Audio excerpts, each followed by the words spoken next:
We live in a world obsessed with appearances, how things look, how people dress, the way a face photographs under perfect lighting. From childhood, we're told to admire what's visible, what sparkles, what stands out.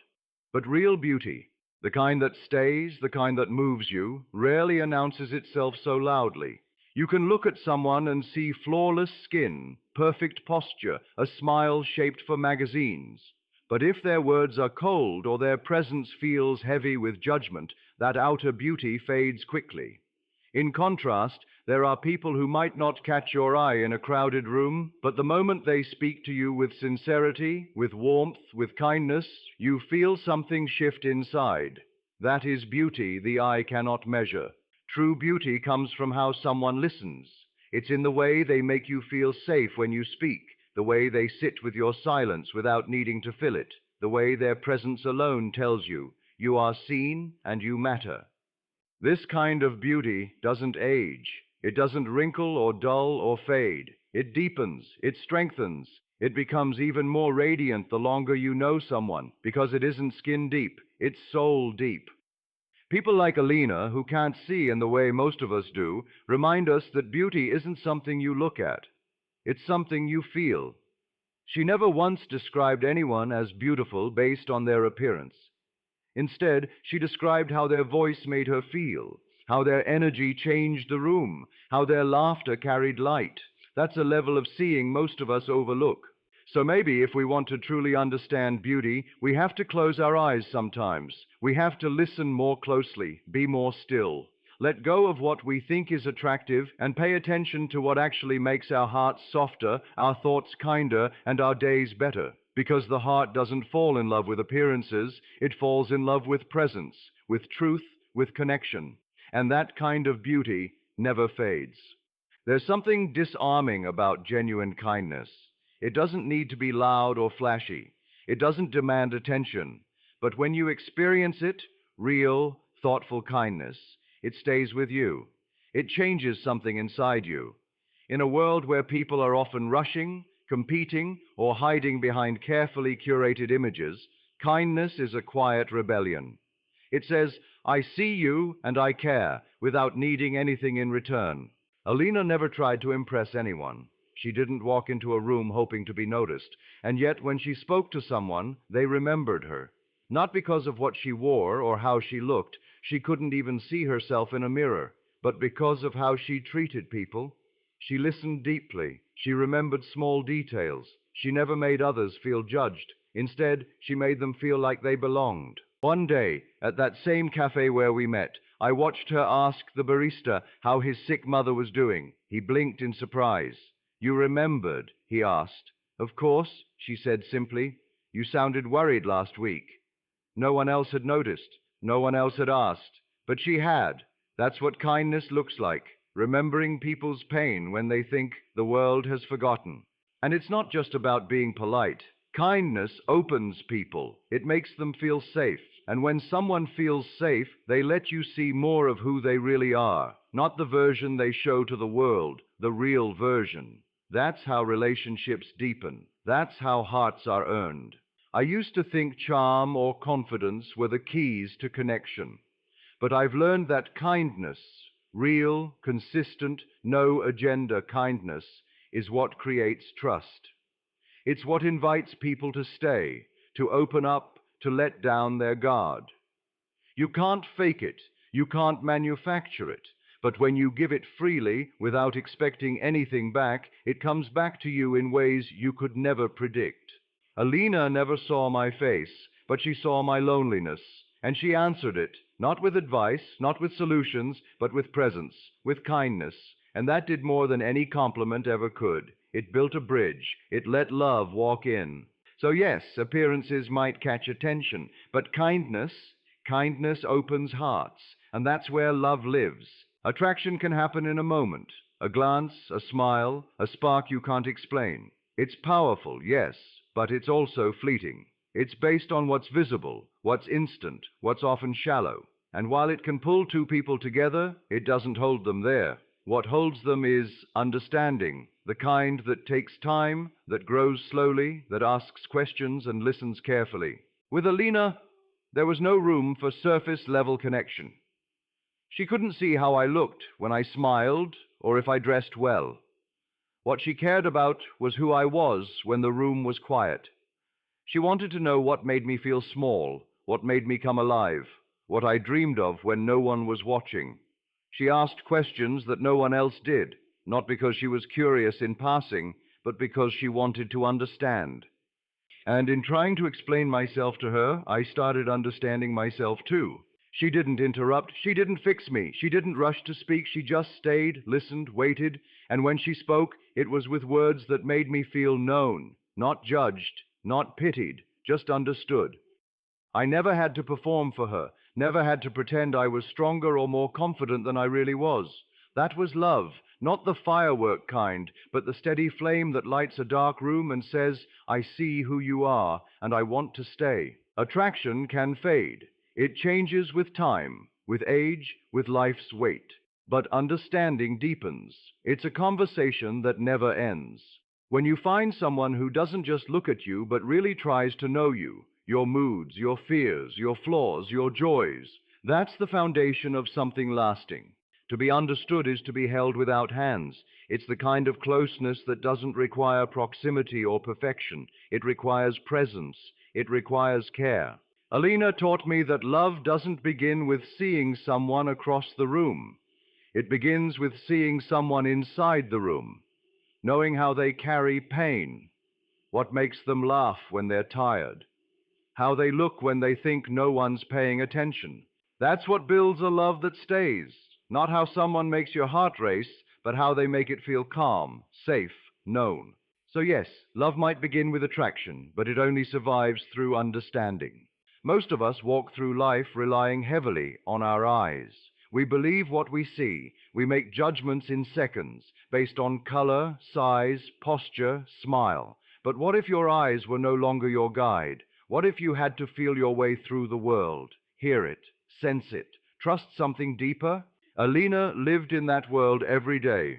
While most people rushed past details, she noticed everything, just not in the way we think. She could tell when someone's voice tightened with fear, even if their words sounded cheerful. She picked up the rhythm of footsteps, the pauses in conversations, the shift in someone's breath when they were about to cry. She read the world like a quiet book, one most of us didn't even know existed.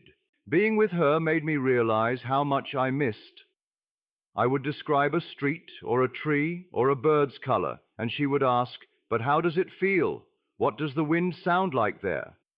I had never thought about it. I had never really listened. But because she couldn't see, she made me see more. She once said, "You know, when you stop seeing people's faces, you start noticing their hearts." And that stuck with me, because it was true. So many of us are visually distracted.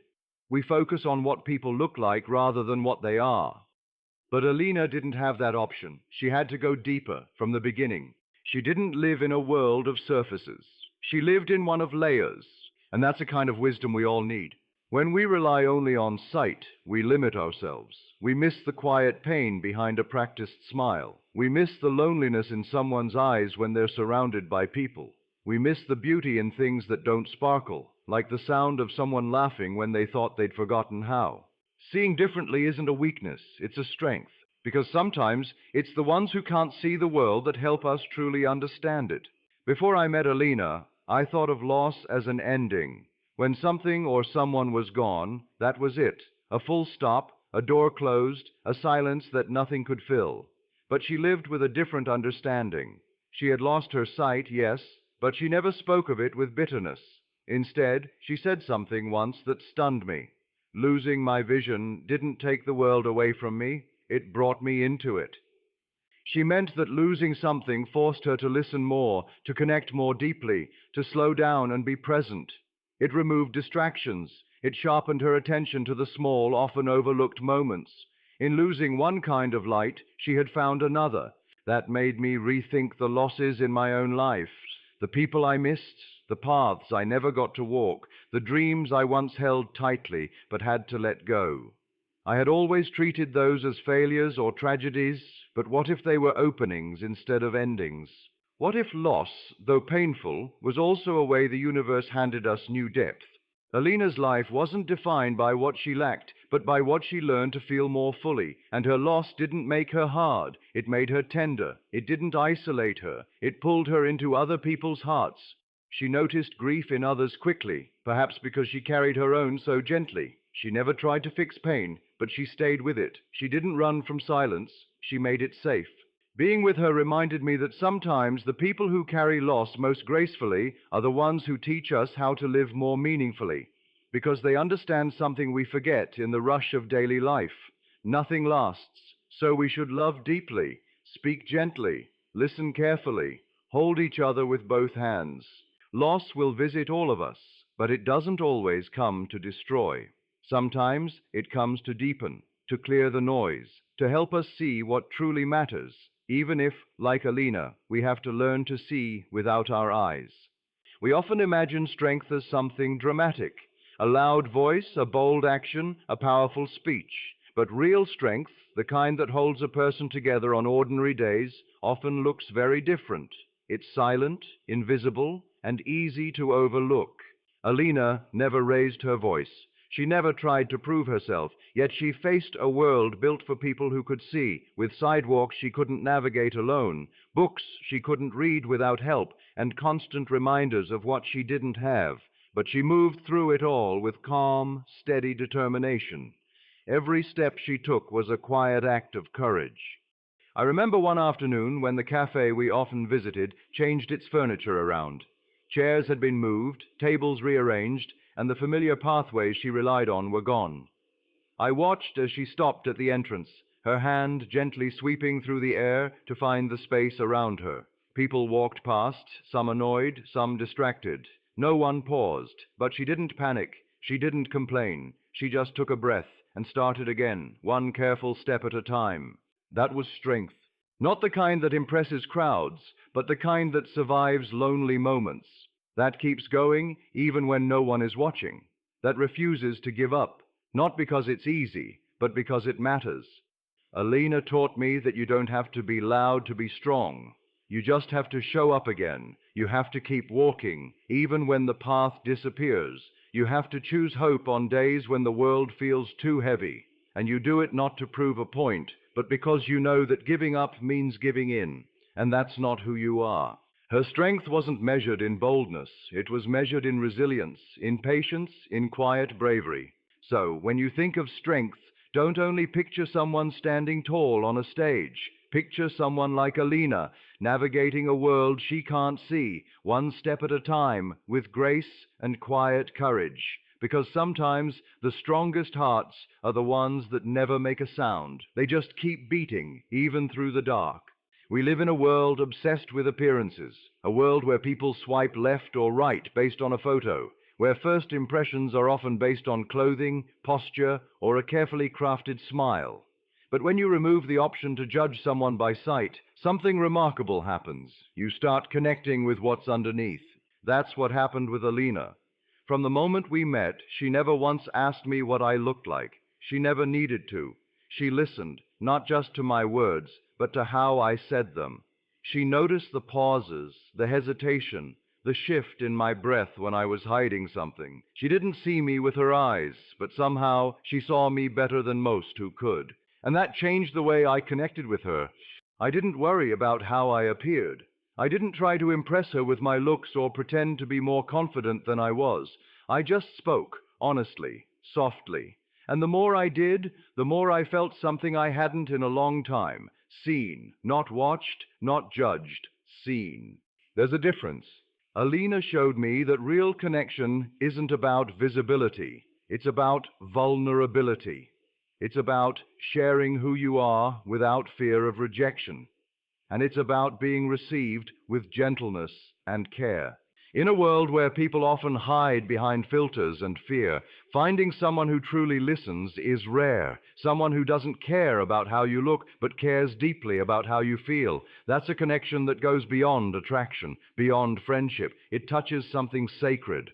Because when someone sees you like that, you start seeing yourself differently too. Not through the lens of your flaws or your past, but through the kindness in their eyes, or in Alina's case, in her voice, and that can change everything. You don't need to be seen to be known. You just need someone who's willing to listen, without judgment, and love you anyway. That's the kind of connection that doesn't fade. It only grows deeper, with every word, every silence, every shared breath. Love teaches us how to be present in ways nothing else can. Most of us are somewhere else, even when we're here. We think about what's next, scroll through moments instead of feeling them, speak while our minds are elsewhere. But being with Alina changed that. She couldn't look at a sunset or see the way my eyes lit up when I was excited. But she could feel everything. She made every moment matter because she was fully in it. No distractions, no pretense, just presence.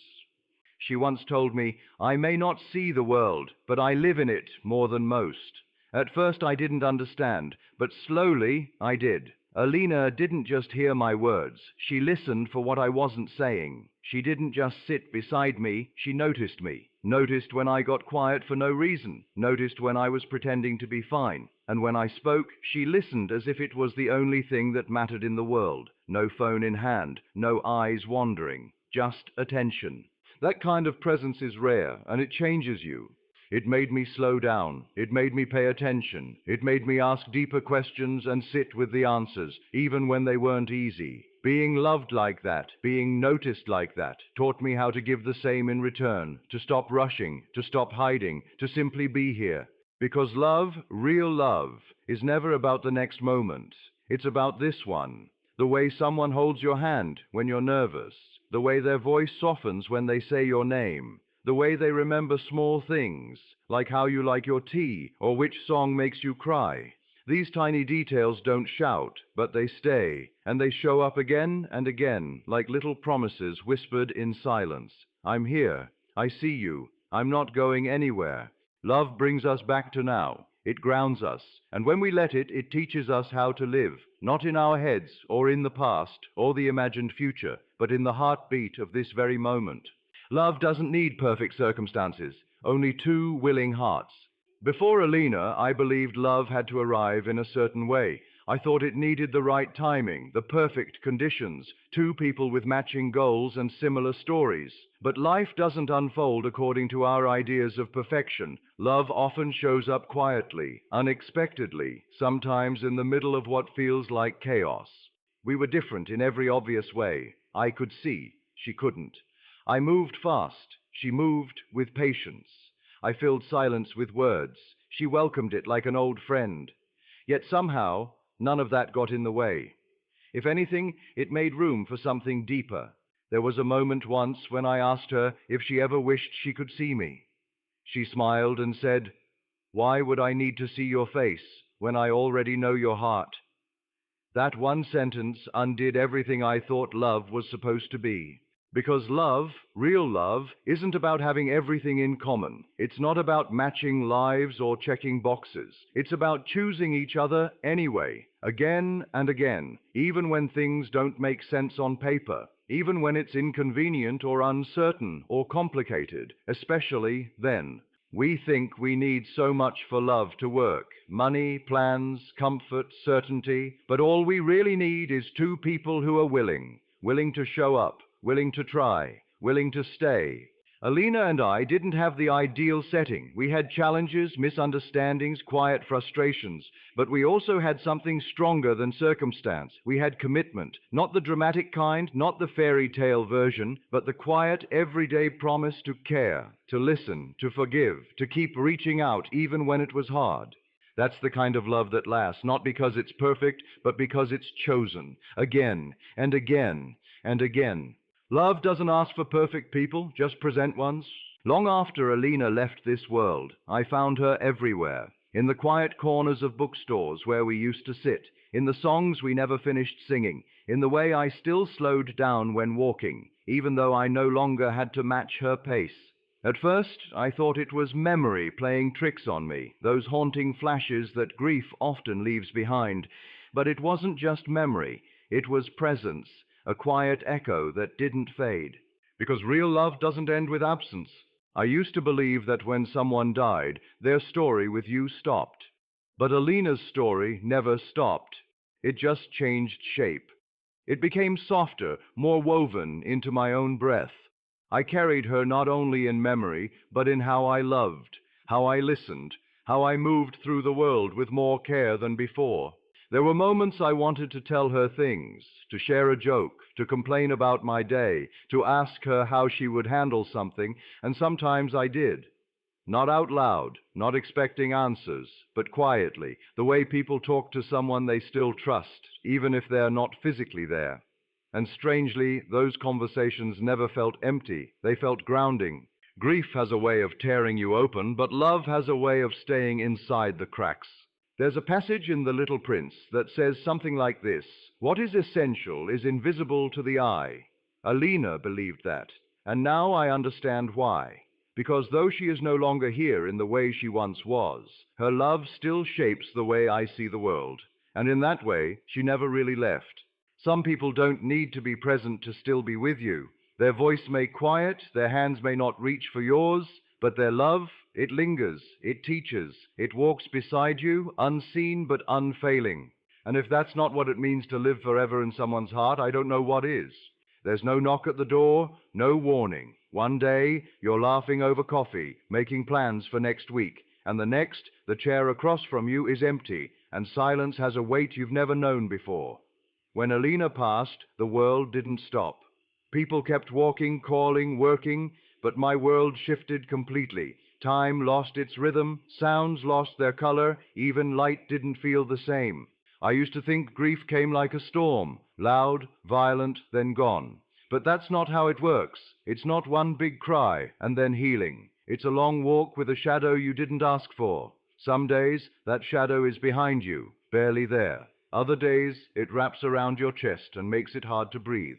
I remember opening my phone, forgetting for a second that there would be no more messages from her. I remember almost turning to tell her something, then freezing when I realized she wouldn't be there to hear it. Grief lives in those moments, the almosts, the what-ifs, the forever unfinished conversations. But slowly, so slowly, you start to carry it differently. Not because it hurts less, but because you've learned how to live around the ache. You learn to smile again, not because the pain is gone, but because joy and sorrow can share space. You learn to love again, not in spite of your grief, but because of it. Because grief, at its core, is just the evidence of deep, enduring love. Alina used to say, even pain has something to teach you, if you're willing to listen. I didn't understand that then, but now I do. Grief showed me how much a heart can hold. It broke me, yes, but it also made space for gratitude, for memory, for tenderness. It made me notice the people still here, made me softer, more present, more real. We never truly move on from those we lose. We move with them. We carry their love in the shape of our sadness. And that's not weakness. That's the deepest kind of strength. Even after all the tears, the quiet nights filled with longing, and the sharp edges of loss, I wouldn't trade loving Alina for anything, because her love didn't just fill a chapter of my life, it rewrote the whole story. Before her, I lived in a hurry. I wanted answers fast, skipped the silence, avoided the stillness. But she slowed me down in the best way. She showed me that every moment counts, not just the big ones. She reminded me that there's beauty in patience, that strength often comes in softness, and that listening is a kind of love. She didn't just teach me how to care, she taught me how to be cared for, and that's something many of us don't know how to accept. I didn't either, but Alina saw past my shields. She didn't force them down. She waited gently until I let her in. And now, even though she's gone, I live differently because of her. I speak more kindly. I listen more deeply. I look at people, really look, because I know how it feels to be seen in ways that have nothing to do with the eyes. I no longer rush to fill silence. I honor it. I trust it. Because love taught me that sometimes the most important things are said without a single word. Alina changed me, not by trying to, but by loving me as I was. Her love didn't just comfort me, it challenged me, inspired me, transformed me, and that's the mark of something true. The world may never know her name. There are no statues, no songs written about her, but to me she was a revolution. And that's what real love does. It turns an ordinary life into something extraordinary, quietly, permanently, completely. Even after goodbye, it remembers the warmth of a hand once held, the rhythm of shared laughter, the way time slowed down in the presence of someone who truly saw you. Long after photos fade and birthdays pass, the heart holds on, not to facts, but to feelings. That's how I carry Alina. I don't remember every word we said. I've forgotten some of our exact conversations, the clothes she wore, even the details of where we went sometimes. But I remember how she made me feel safe, understood, seen, loved without performance. That memory is deeper than any image or sentence. It lives in the soul, not the brain. When we lose someone, the world moves on. It expects us to keep up, to smile again, to return to normal. But there is no normal after a love like that. There is only a new way of being, one shaped by the echo of someone who mattered. And while people may forget the details, dismiss the impact, or rush us through grief, the heart does none of that. The heart whispers what others rush past. This mattered. She mattered. What you had was real. It tells the truth when time blurs it. It carries the weight of love so deep it defies logic or distance.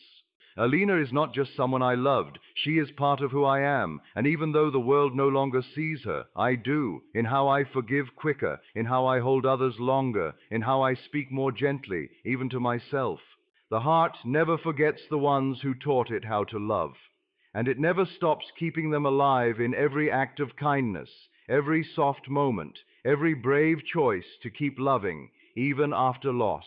For the longest time, I believed that healing would mean waking up one day and not feeling the ache, that the sharp edge of Alina's absence would dull until it disappeared completely. I thought I'd stop hearing her voice in quiet rooms, stop turning to share things she could no longer hear, but I was wrong. Healing didn't erase her, it included her.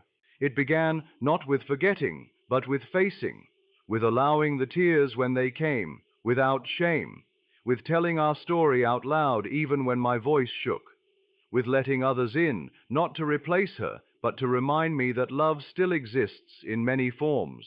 Healing meant learning to carry the loss differently. At first it felt like a weight pressing on my chest, impossible to bear, but slowly it became something I could hold.